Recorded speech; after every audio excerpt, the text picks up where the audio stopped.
Hi, Udit. Thank you so much for participating in GTM Talk. A pleasure to have you.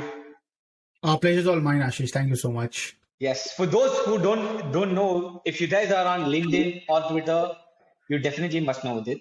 But for those who don't know Udit, Udit is a serial entrepreneur. Started entrepreneurship at the age of 16. I think he failed a couple of times, and his fourth startup was PitchGround, right? And PitchGround, if you guys like buying softwares for life, PitchGround is the place to be. And PitchGround, I think did about $5 million in revenue a couple of years ago. It's valued at around $20 million. And recently, Udit started this very interesting startup called First Sales, right? First Sales, and First Sales, in a span of 5 months, Udit cracked I think about $500,000 in ARR, and he does what I've always wanted to do: invest in startups, even if it means small investments in startups. And if I'm not mistaken, Udit is invested in over 24 startups already. So that's Udit for you.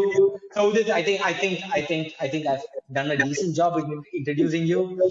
So I think we can start off by you telling us a little about your background and where you come from, and a quick introduction will be helpful. Thank you so much. I think you've been like way too modest about about introducing me. Uh, wouldn't call myself as a serial entrepreneur. Now it's perfect. Yeah. Okay. Yeah. So started my journey about I think 14, 15 years ago when I was a 16-year-old kid.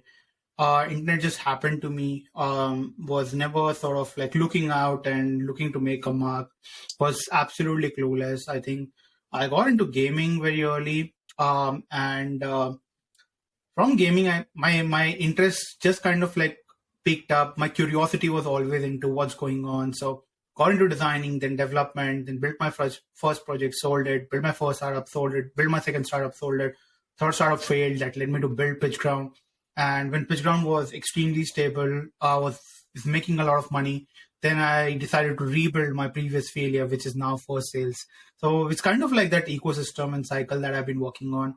So yeah, I think being blessed and also being lucky that I have been at the right place at the right time. So a lot of decisions have gone my way, especially the last 5 years post my previous failure. So yeah, thank you so much, Ashish, for having me here. Right. Udit, so have you ever worked in a company, or right after college you said entrepreneurship is what I want to be, and let me figure this out, I want to be an entrepreneur? So coming from a Marwadi background, there's only one thing that was put into my head when I was a kid. You have to start something of your own. What you have to do, again, no one told me that, but that's the only thing my parents taught me because my father is an entrepreneur. Everyone on my dad's family is an entrepreneur. Everyone on my mom's side's family is an entrepreneur. Most of my cousins are an entrepreneur. So I was just born in that culture by God's grace that I did not have to learn entrepreneurship. When I was probably like 9 years old, 8 years old, I was sitting and checking and reading balance sheets right next to my dad instead of like reading those typical comics and those books, right? I would see those balance sheets, I would see those numbers. And again, I did not know what I'm going to do. So things just happened to me as I just kept moving forward. So when I was 16, I started building logos. I got into designing to begin with. So never did a job in my entire life. But then when you are a founder, when you build a company, you are an employee of the company, right? Just because you have built it doesn't mean you own it, right? Everyone who works for that company with the same vision, I feel, is together, coming together and just trying to solve that one big problem that you cannot. So I have always feel that every entrepreneur is just another employee in a company. Absolutely. Right. See, I think you were lucky enough that you come from a family that is okay with business. But a lot of people out there, they struggle, right? Like family does not approve of entrepreneurship, and they frown upon entrepreneurship. You can't find a girl to get married to. There are 120 problems, right? So for those kind of people, what would your advice be? I would say keep it simple.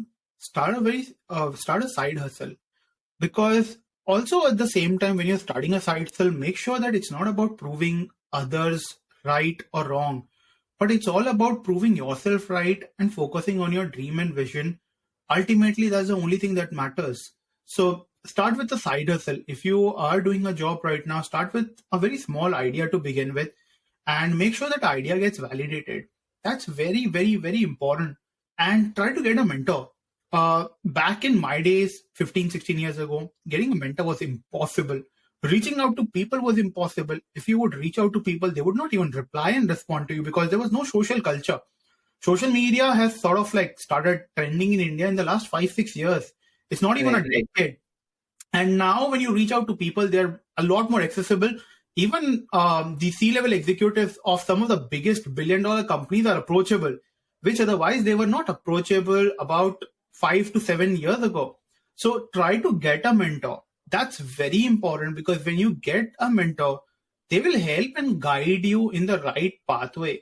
Today, there are so many edtech companies available where you would be able to learn from the best of the people in the industry. So again, the opportunities that you have today is far better with entrepreneurship than what it really existed. So if you're looking to start something of your own, start with something small. You don't have to just quit everything and go all in. Don't do that. Start on side because you never know whether your idea is going to be hit or not. You have to validate your idea. So start small and then grow it on the side. I think the biggest side hustle example that I can give you is MailChimp. Started as a side hustle back in 2006. Yeah. Look, I think it was recently sold for like what, 11 or 12 billion dollars. 100% bootstrap exit. What else can you ask for? They are the living proof of you can actually build something on side while actually doing a job. Start small and then have a long vision. Don't have a vision that I'm going to make $100 million exit in next 2 years. If that's something that you're dreaming for, entrepreneurship is not for you. Even if you are going all in, entrepreneurship is not for you. So start small, grow it pieces by pieces. And the day your side hustle can pay you a salary equivalent to what you're making, that is the day you quit your job and go full time in your side hustle and make it full time. Makes a lot of sense. Yes. Right. So Udit, this podcast is all about GTM, right? And today I think let's focus on first sales, right? GTM is a new term that's evolved in the recent past, right? Before it was sales marketing, then under marketing, there are 4 different categorizations that have come about. GTM is the new term that's there, right? So let's talk about first sales, and I'd like to first understand how did first sales originate? Because there are tools out there. You have your outreaches of the world, you have your mail sheets of the world, you have outplays of the world. How did you decide that there is a gap? I need to start this. How did that originate? So number one thing, GTM is nothing but dhanda kahan se aayega, right? That's the English term of GTM basically, right? We've just fancied it. But for us, when we started first sales, one thing that I've understood very well as an entrepreneur is the money is in distribution and not creation. Right. If you can build a distribution channel, you can build anything and sell anything. So my thought process was very clear when I failed with my previous startup was, why don't I build PitchGround as my GTM? Right. So when PitchGround became my GTM, we started building softwares and we started focusing on softwares around it. So when we launched first sales, our cost of acquisition for customers was 0. And even till date, our cost of acquisition of customers for first sales is 0. We do not pay a dime on marketing and sales. Second thing, we don't have outside investors or VC where we have the pressure of like just going out there and constantly keep on focusing on growth, right? Now that gave us a lot of time to also build a good product and continuously evolve the product, because as soon as you keep building up product and as soon as you start scaling up, you start facing a lot of issues with your product in general. So when we were focusing on this first sales, we were very clear whom we want to focus on since day one. First was SaaS companies, because PitchGround's first half consists of SaaS companies. We already had that audience. So why would we go ahead and chase a new use case when we already have a brilliant use case with us solving problem for that industry? Because SaaS industries are 100% online. You don't need to explain them what first sales do. We just need to explain them why they need our software. So this is where the sales cycle for us shortened down. One thing that SaaS companies need to understand and should focus on is which use cases or which industry has the shortest sales cycle. You need to start focusing on those industries specifically. If you're not going to focus on those industries that will get you the user acquisition, that will get you users faster, you'll probably get into a trap of following up for the next 6 months, trying to close for a couple of grands, whereas you don't have any cash flow. You'll end up paying more in salaries than actually having that deal closed. So then our second ICP that we opened up after that was agencies, especially lead generation agencies. Now, again, we did not need to explain them what our tool did because most of the lead generation agencies were using some or the other tool. Now, when we spoke with them, we understood their core problem. For agencies, they were finding it very difficult to scale up with any other software, especially because of the way the pricing was tiered up. We opened up that tiered pricing, allowing agencies to just scale up to infinity. That made agencies fall in love with us. The same thing happened with SaaS companies as well. They fell in love with our pricing tiers, the how simpler modules that we have in terms of pricing. And that was the core reason why the user adoption was so very high, was because of our simple pricing for them. We don't have like 10 different plans. We just have one plan on our website. That's it. That's all we have. So it made it very simple for them to just scale up and work with us. And that was the major difference in terms of explaining them why we are the best. And then at the same time, we also have a very good brand as PitchGround. So that also helped to build the trust factor because most of these users were PitchGround users. They already knew us. So it didn't take us too long to close them. So as we keep closing more users for PitchGround, they automatically move and also buy first sales as well. So that makes our user acquisition cost zero. And that's the basis of our entire company. So Little SaaS Incorporation is the holding company name for both of these brands. And for us, we have positioned ourselves as a sales tech company. We understand sales so very well that all of the products, not just now, but all of the products that we'll build in the future would revolve around these ICPs. We'll keep catering to these ICPs and we'll keep building up more products every single year to solve different problems in this specific industry for these ICPs only. So this is how we scaled up. Though we keep on getting like other ICPs coming and buying from us. Yeah, so again, it just makes it easy. And I think most of the top companies out there today that have made it big have all built it on like usage-based pricing. Like they'll charge you either on like per user basis. So when you grow, your sales team grows, you make more money. Or if you are an email service provider, they would charge you on per email basis. So technically, it's still a subscription. But in user's mind, it's not a subscription. So this is where the fun factor comes in. And psychologically, you make your service looks affordable rather than a commitment on a month-to-month basis. And that is the core problem that I feel that a lot of SaaS companies need to resolve rather than overcomplicating their pricing and trying to put most of the features at the top plan. Do not do that. Instead, keep it very limited. Keep it like on the pricing based.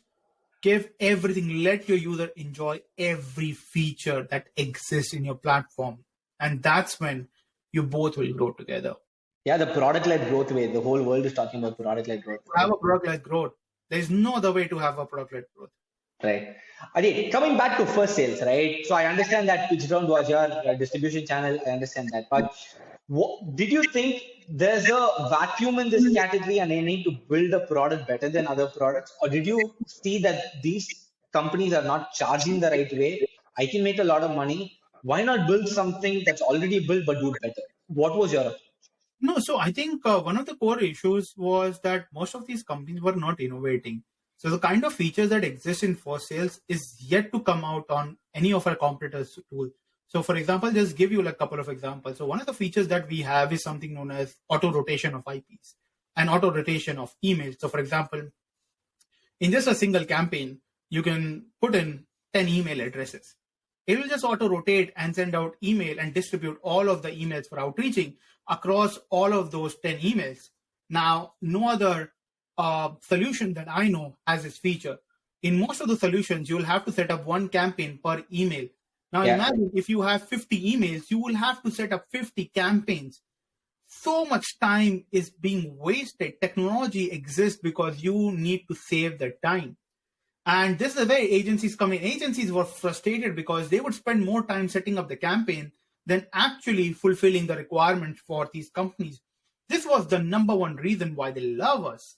So, and then after that, we have something known as granular level A/B testing that no other tool in the industry still has, because it's so complicated to build this feature. So when I say ABC's granular level split testing, I'm talking about we would let you split test subject lines, then every block of your email and your signature.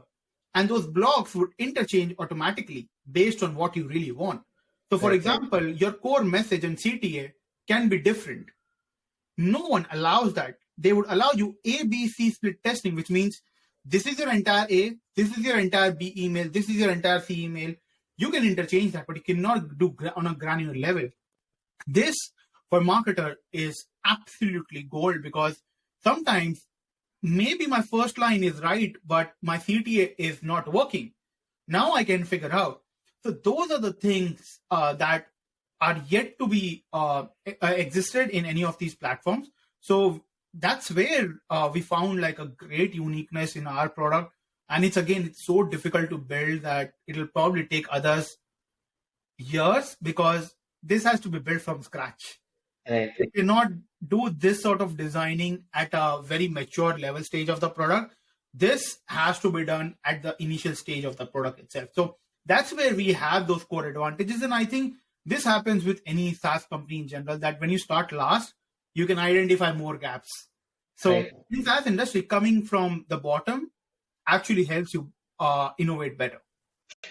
Makes complete sense. How did you identify your problem statement? Did you speak to 10, 15 people, or did you say, this is what I do for a living? It is not, I know this is a problem, let me build it. What was your approach? So I've been outreaching for almost 12 years now.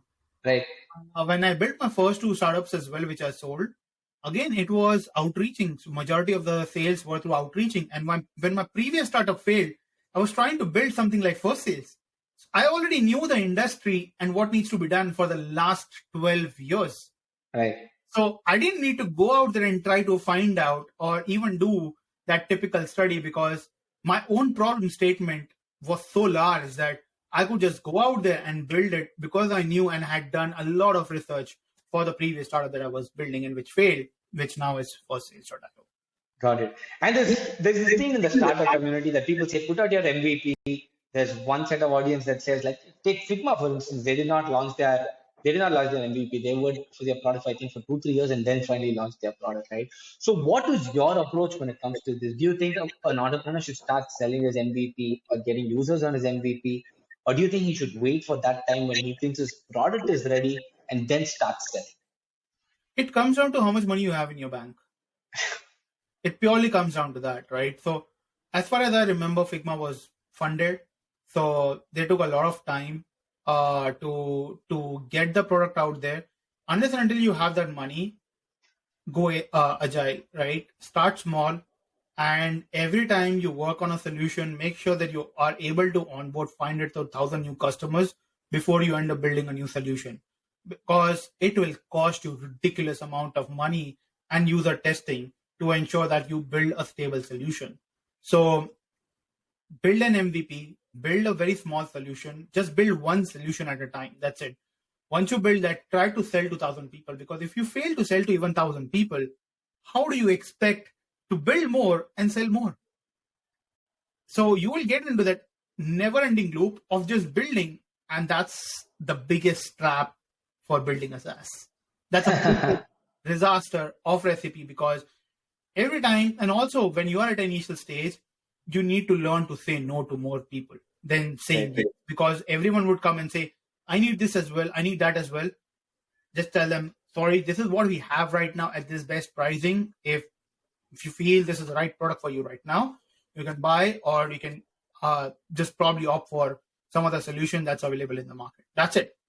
And most of the time you will see that customers would come and just purchase from you, because building a granular level solutions, which is just like singular solution, is far better for building up the right technology as well, versus just putting up multiple solutions under one roof. That's very complicated to maintain as well as a repo. So do it in this. This is how you build a very sustainable SaaS brand, which is keeping it slow, sturdy, and just building one solution at a time. Do not rush into development. Do not get into the customer pressure. And you're not building things. Just tell them, we have amazing solution right now, right? Technology takes time. If you feel we are not the right fit, you want more, you can always leave. When you do that, your customers will actually stick by. No to say more than yes. Yes, you have to do that. You have to do that. Because if you start saying yes to everything and start building everything, you become a service company. You're not just becoming a service company, but you are on a path of disaster. Building good things takes time. It takes a lot of testing. It takes a lot of use case testing. It just takes time. Software development is not easy. It takes time. Even with so much innovation happening, all the open source libraries, everything out there, it's still difficult to put up everything together and make sure it works. And it works on scalability, not just work. Yeah. That's the challenge. So build slow. If they are crying about any sort of new feature, just tell them it's going to come, and it's going to come. Right. So Udit, I mean, I'm assuming First Sales got their first 10 customers from that were PitchGround customers. Is that how you guys got your first 10 customers? Yes. Got it. So let's assume that you did not have PitchGround. Let's assume that First Sales was your first startup, only startup, life or death, right? How would you have gone about getting your first 10 customers? Even before building a product, I would build an audience. I would never build a product ever in my life without building an audience. So what is building an audience? Let's start from there. Let's take an example that I want to build an email marketing solution, right? Just hypothetically. Yeah. It can be any email marketing solution. I just want to build an email marketing solution. So the first thing I'll do is I will start creating contents around email marketing. On my Twitter, on my LinkedIn, I'll start creating videos on YouTube. I'll create reels around it. And I will put up a newsletter. And my entire focus would be to get all of the people who are liking my content to subscribe to my newsletter. Anyone who has shown interest to subscribing to my newsletter, that means they want to know about email marketing solution. They want to know more about this industry. They want to educate themselves further. Now, when you do that, and once you hit about 2,000 subscribers, right? No, but Udit, so this is what I feel the problem is, right? How do you hit 2,000 subscribers? That's exactly what I was coming down to. Okay. So now when you start putting up all of these content, the beauty about all of these social media is they do the distribution for you, because every single day they need new content to feed to the customers. So make sure that you're putting up these content. So when you do and put up all of these content, start getting active in other people's community around the same topic. Start providing value to those people. And when you do that, people will check your profile. They will check your LinkedIn. They'll check your Twitter. They'll come and see. Now make sure that your bio has that newsletter link. Let people know I run this newsletter. I talk about it. I talk about this specific topic only. Do this for 6 months. You will end up having anywhere from 2,000 to 10,000 people subscribing to your newsletter very easily, because content distribution has become so much more easier than ever with all of these social media right now peaking and pushing content, because there are more consumers coming in and consuming that content at the same time. Once you hit about 2,000 subscribers, now is your time to create a community out of it so that you can get closer to those users on an everyday interaction. So now you can use any platform like Facebook group, Discord, whatever works, or Slack, whatever works out for you, right? So I'm not going to be like tech biased over here. Just use whatever works out for you over here. Set it up, invite those people, and you will see that whoever is your active users in those 2,000 people who are actively opening the email, they would jump on board and they would join that community right away because they've already built trust with you. They already trust your content, and that's why they have given you the email. And someone giving that email is first transaction. No one gives you their contact details unless and until they trust you. That builds the first transaction. And when you have that first transaction, now when you build a community and they join your community, that's the second best transaction you can have. Because now when you post content, they start interacting with you on comments and you start engaging on a more daily basis. Now that you have your content ready, now that you have your community ready, then is the time to launch your SaaS. You launch your MVP at that stage, and you will realize that 30 to 50% of your entire community member will come and join and buy your service, which is your product, at the time of the launch. Just give them a great pricing when you launch. They would come in because you've provided so much value that people will start trusting you. If you just do this, you can hit 10K in MRR in just 6 months without doing anything else. Build contents, ask them to opt in, build a community from there, and then launch your product. That's all you have to do. Now, this means 6 months of extreme hard work on creating content. You have to show up every day, put up a reel every day. It takes less than 5 minutes to record a reel and edit them with so many softwares available. Just put up all of those caption softwares available. One click, the beautiful captions are ready for you. It takes 5 minutes to write a script, record, edit, and publish. Just 5 minutes. So if you cannot spare 5 minutes of your work throughout your day to creating content for the future of your company, you cannot be a founder. You cannot be an entrepreneur at that stage. Right. So, You mean, okay, why don't you give us 3 tools that really help with respect to social media? I think you touched upon social media. Give us 3 tools that has really helped you. So the first tool that has really helped me is Content Price. Does captions automatically, cuts long videos into short automatically for reels and stuff. So that saves a huge amount of time. Also puts up the captions, that animated fancy captions that is right now going on in the industry. All of those things. Caption is another good tool for mobile, which could add captions pretty easily as well. And the third tool that I use is New Link, which is for scheduling everything across everywhere. Makes it very easy. Also, they've built a great automation where you post something on YouTube, it will automatically be posted on Instagram. If you post it on Instagram, it will be automatically posted on YouTube as well. So that saves a huge amount of time. So these 3 tools are absolutely great. Apart from that, today you have ChatGPT. So if you want to use it for research purposes, you can even use it for research purposes. Right. So those are the 4 tools I would pretty much recommend. Right? Got it. And Udit, so I think you touched upon personal brand, like how important it is for an entrepreneur, right? But a lot of people think cold emailing is one of the first things that people need to do in order to get customers. I also see that you're a genius when it comes to cold emailing, right? I'm subscribed to all your like that. So how do you go about, like, let's say I'm starting a SaaS company.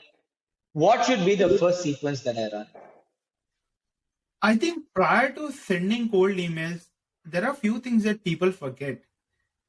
Whenever you send a cold email, people will research about you before even replying to you. They will check your LinkedIn account. They will Google you. And if they cannot find anything creditable about you, they will not purchase from you. So there is a step back that everyone need to take. The first thing that everyone should do as soon as they launch their company is get some PR done. If you don't have the money for PR, reach out to the bloggers and just do guest posting. Or reach out to them and ask them to write a review about your product and just offer your product free for lifetime for them in exchange for that review. That's the best thing you can do for your business, right? So now when there are at least 10 to 20 reviews out there by bloggers, by different people, what's going to happen is when people search about you, those reviews will come up on those good blogger's website that someone else is talking about you. That builds our trust. Second, put in some work on personal branding. Today, when we send out cold emails and when people see my Twitter, which is a verified account, and then 49,000 followers, people are like, must be something on, there's something, right? People are following this guy, right? He must be delivering results as well. Right. And then when they check my LinkedIn, they are even more impressed with the profile.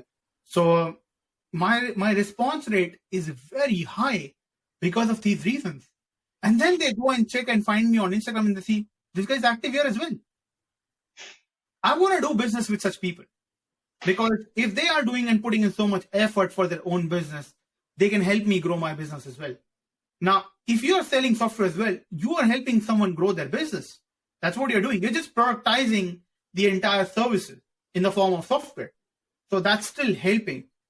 That's what people need to do prior to cold emailing, because the way cold emails used to work a few years ago and now has completely changed.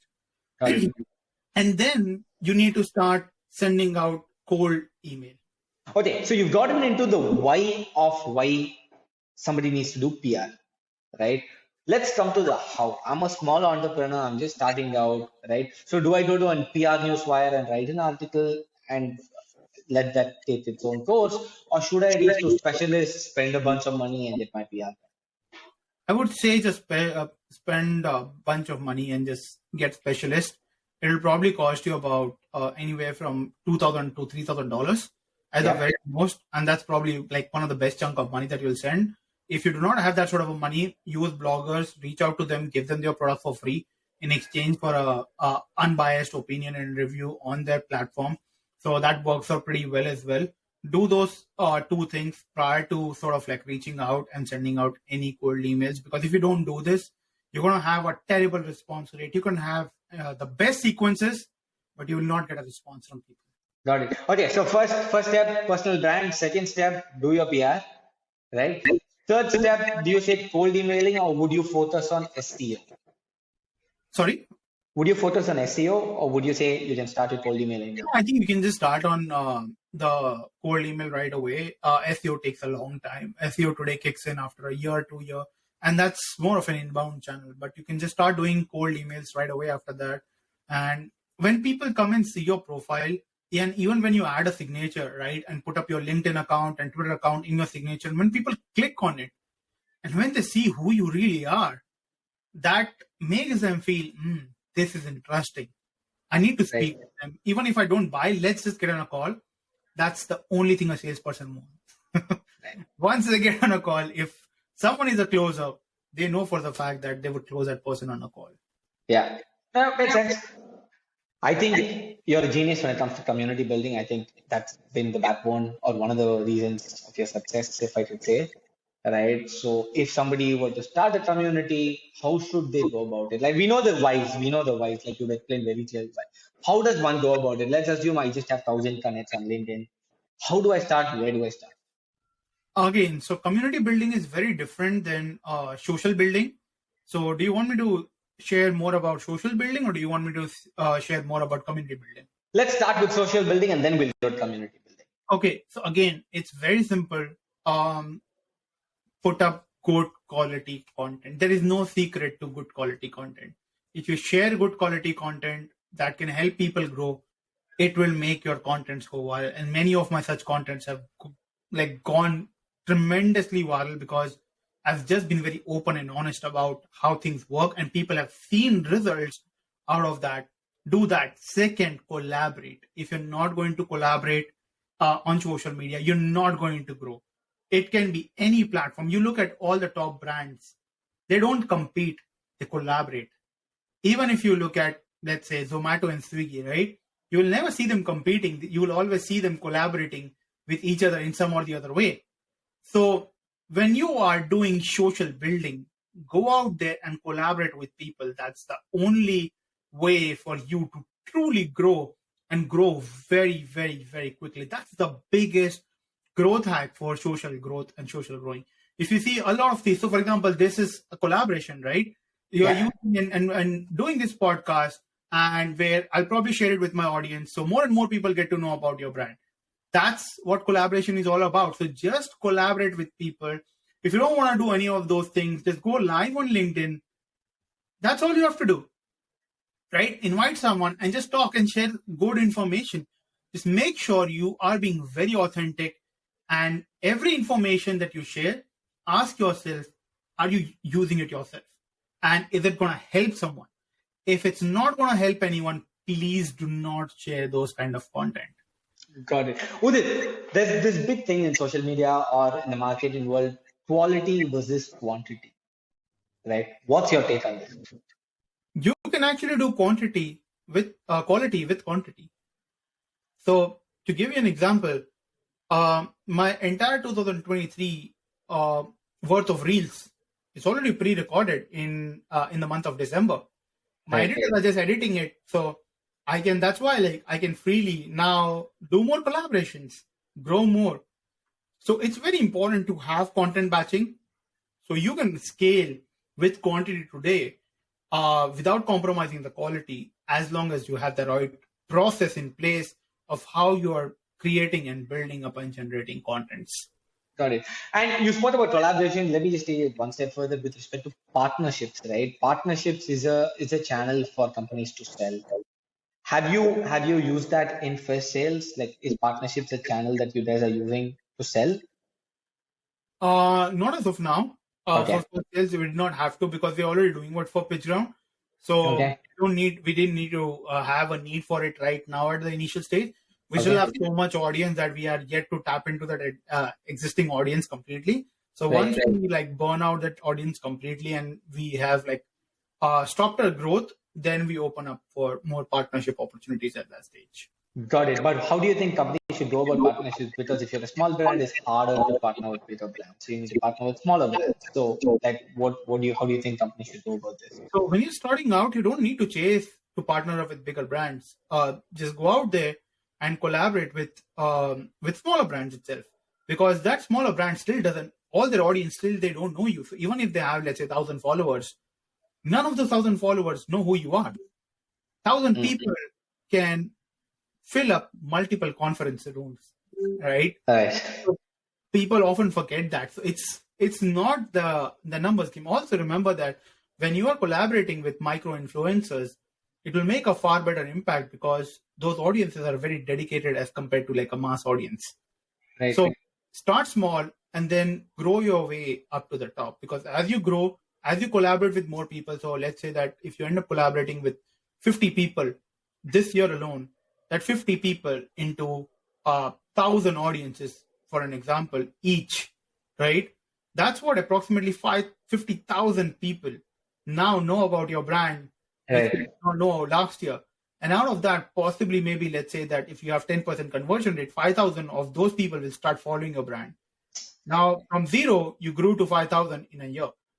Now that you have done that, do it again next year. Now that you have 5,000, you no longer have to collaborate with people having just 1,000. You can start collaborating with people having 5,000 to 10,000 follower range. Now, go step by step.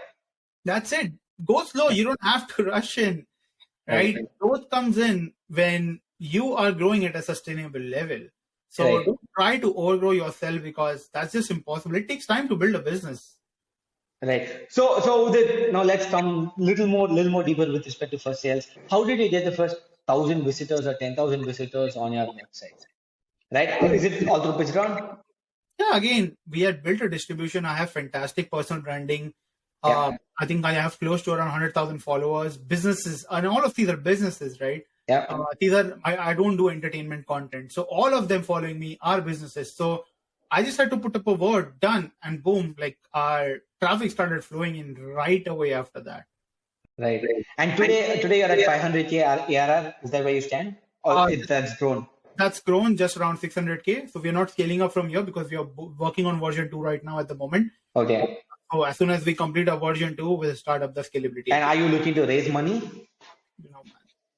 Man. I love freedom. I chose entrepreneurship for freedom. So want to grow the Zoho and Zerodha way?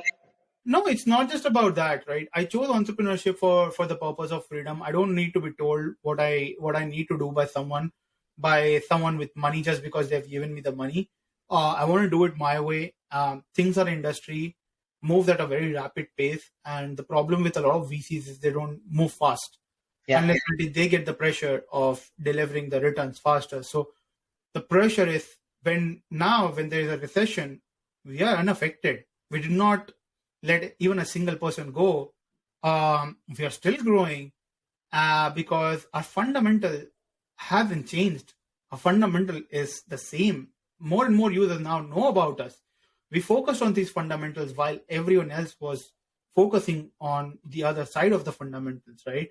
So the business fundamentals will always remain the same. So not looking to raise capital anytime soon in the next several years. But again, never say never for anything. But as of now, we don't have any plans. We are profitable, bootstrap. We are cash flow positive. So we are in a very, very, very good spot as of now as a company. What is your customer? You mentioned that your customer acquisition cost for sales is zero. Yes. Is it still zero? Because I've seen a few ads run here and there on Facebook, if I'm not mistaken. No, not for first sales. Oh, not for first sales. That should have been for PitchGround. Okay, got it. What's your churn rate with respect to the customers that are using your platform? Right now, it's roughly around 10%. Got it. And your lead to conversion ratio, let's say you get 100 customers, how many people you usually convert? So our lead to conversion ratio is approximately around 32% right now at the moment. Wow, that's amazing. Yeah. All right. What do you got to do? Again, because we're not just driving random traffic, right? We're not running ads, nothing. People who get to know about for sales is through PitchGround and through us, right? So that's why they go and sign up. And when they sign up, they have their first aha moment. The moment they launch their campaign, they have their second aha moment the moment they get their first reply, right? Prospect. The moment that happens, they know this works. Right. Okay. This is the last session of this podcast. So this is a bunch of advice. So that for the people listening. So one piece of advice that you got, and when you tried it out, that it went terribly wrong. Anything that comes to your mind? Don't hire fast. Hire very slow and hire the right people. It's very important to hire the right people because right businesses are built with right people and not with a lot of people. Right. So go slow. You don't need to rush at any point of stage, and try to see the moment you start building your company for the customers and not for your VCs, you would actually start building a business. Got it. And I'm glad you touched hiring, right? Today, the SaaS market, with respect to marketing, all companies are pretty much doing the same things, right? So would you hire somebody only with SaaS experience, or would you hire somebody without SaaS experience as well? Every single person that we have hired had zero SaaS experience ever. What we again care about is the attitude and having a deep understanding about what they do. So for example, if you have made videos in the past, what is your process? Is your process streamlined? Because then understanding about SaaS is not a challenge, right? Process and basics is something that we cannot teach you. The fundamentals of what you do is something that we cannot teach you because we are not a market. We are not a training institute. That's something that you'll have to learn. So as long as that is sorted, we honestly don't care about whether they have a deep understanding about SaaS industry or not. No, it makes sense. Selling to Indian customers is as difficult as is with the number of players, right? Actually, that's not true. I would argue on that. Selling to Indian customers is far more easy as compared to any other customer. It's just that people don't know how to sell to Indian customers. Right. Okay. But my question is more on how do you go about selling to people outside India? Let's say you're an entrepreneur sitting in India. How should you go about selling to people outside India? Let's say US, UK, Europe, wherever. So there are 2-3 great ways of doing it. One is again via cold email. Cold email remains like the top of the list when it comes to acquiring customers from any country. Second is I would start again collaboration, which I mentioned in TouchPitch just a while back. The most simplest way is just start a podcast and start inviting good influencers to your podcast. The thing about podcast is there aren't people that will say no. Unless and until you are a crazy billionaire, there is a big chance people will not say no, regardless of the size of the audience that you have. Start a podcast, talk about it, and you start building their audience. You start tapping into their network at the same time. These two are the best way, apart from then focusing on SEO.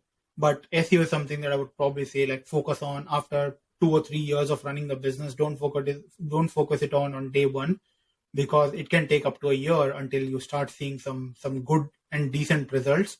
Due to the fact that when you buy a domain, you will not have any domain authority, so your articles will not rank very quickly, right? And that's the reason why when you do work for those 2-3 years, you build a good domain authority, as a lot of people will start linking to your content that you're building up, will start linking to your website, will start recommending you. So you end up building up a lot of backlinks on a very organic basis if you are very good with marketing. And then when you start putting up the content, you will realize that you don't have to put a lot of efforts into getting those backlinks during the initial stages of the SEO. Because again, with SEO, there's just two things, right? One is your content and second is the backlink. Those are two backbones of SEO basically. So do that after 2-3 years, but the first two ways are the best ways to grow into any network possible. Got it. And if you were to change one thing about, let's say you're starting for sales once again, what would it be? I wouldn't change anything. The best answer. Okay, leave us with 3 hacks that would be really beneficial for anyone. For anyone, like 3 hacks, any hack. I think one of the hacks that is going on right now that are not a lot of people know is use Google Web Stories. It's the biggest growth hack of 2023. You can drive 100,000 visitors in just a week, which is unheard of, right? This is coming through directly from Google. You can tap into the US audience because of this as well. So if you are, let's say, an email marketing company, build some contents and stories around business. Right? So keep it relevant, but keep it broader. So that way it reaches out to more people and more people sort of use you. That's the biggest growth hack right now at the moment. The second is you can use Twitter pretty aggressively. And whenever you are doing any sort of tweets, Twitter Spaces still works out great as a way to gain a lot of users. Again, collaborate over there. You can end up gaining about like hundreds of followers in a single session of Twitter Spaces. Start using that. Again, that's a fantastic growth hack that still works. It's very underused right now because it requires time, right? It cannot be automated. So, but it's the best and like one of the most effective way. The third growth hack I would say is build an inner network of a pod for LinkedIn. Again, don't automate it, not random networks, but let's say reach out to about 20 creators who are pretty regular in terms of creating content. Create a small pod on WhatsApp group or something, post content, post your link, engage with each other's content. That's the best way to scale up on LinkedIn. This is one advice I've never heard, which is rated. But then again, the goal is not to join public pods. They are really very bad. Make sure that you're creating a bunch of people in your industry. Yeah, that makes a lot of sense. With the 2 productivity hacks that you would give? Start using calendar every single day. That will change your life. Second productivity hack would be start your podcast. That will save time. Got it. And a CEO you're looking up to today? Or following? Honestly, make now. Okay. Final thoughts on GTM as a role in companies today. I think it's very important to understand where your business is going to come from. So the higher the quality of the faster you will grow. Right. What qualities do you look when you're hiring for GTM in your company? Sorry. What qualities in a person do you look for? Like, should the person be a salesperson? Should he be a marketing person? What must he have done? What do you look for? I think the most important aspect that this person needs to have is understanding of data and maybe search well. So more like someone who's a business analyst, they will be able to get a better GTM as compared to hiring a person or a marketing person. Got it. Thank you so much for taking part in GTM Talk, Udit.